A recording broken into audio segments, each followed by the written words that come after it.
இந்த படத்தோட ஐடியாவே கொஞ்சம் இன்ட்ரெஸ்டிங்கா இருந்துச்சு. வில்லனுக்கு இப்படி ஒரு பிரச்சனை, கற்பனையா ஒரு உலகம்னு நல்லாவே யோசிச்சிருக்கானுங்களே. என்ன இது?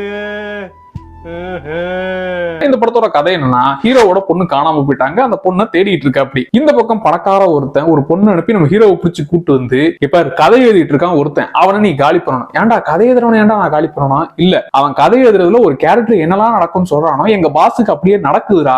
அதுல அவன் மயக்கம் போடுவான், அவன் தலையில அடிப்படுவான், எங்க பாஸுக்கு நிஜத்துல நடக்குது, அவனை நீ காலி பண்ணும். ஹீரோவுக்கு இந்த வேலையை கொடுக்க, அதுக்கப்புறம் என்னெல்லாம் ஆச்சு, கற்பனை உலகத்துல என்னெல்லாம் நடந்துச்சு, ஹீரோவோட பொண்ணு கிடைச்சதா, வில்லனுக்கு ஏன் இப்படி ஒரு விஷயம் நடக்குதுன்னு எல்லாத்தையும் லிங்க் பண்ணி சொல்றதுதான் இந்த படம். படத்தோட பேரு எ ரைட்டர்ஸ் ஒடிசி. அமேசான் பிரைம்ல இது தமிழ் டப்பிங்லயே இருக்குது. ஆனா சில சொதப்பல்களும் இருக்குது. ஏன்னா நல்லா ஆரம்பிச்சு கடைசி நாளா சிம்பிளா சொல்லி புட்டிங்கன்ற மாதிரி சில இடங்கள்ல தோணும்.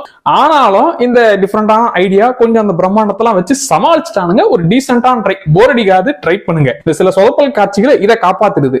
என்னடா